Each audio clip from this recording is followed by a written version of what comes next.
এক বেড়া হিন্দু বেড়া নতুন মুসলমান হইছে, বুঝছেন নি?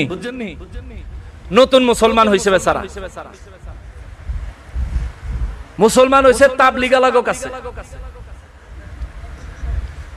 নামাজের সময় হইছে, বেচারা ক্ষেতের মধ্যে ক্ষেত নিরাইতেছে। হিন্দুরা কি লুঙ্গি পিন্দে না ধুতি পিন্দে? তো বেটা তো নতুন মুসলমান, এখনো লুঙ্গি পিন্দার অভ্যাস করছে না, ধুতি পিন্দা রইছে। আজান হইছে, বাচ্চারা ক্ষেতের লাইল দিয়ে আসে আর কয় আপনারা মুসলমান হইছেন, আজান দিছে চলেন নামাজে যাই। বেচারা নতুন মুসলমান ক্ষেতের কাম কম হালায়া থুয়া নামাজ হইছে।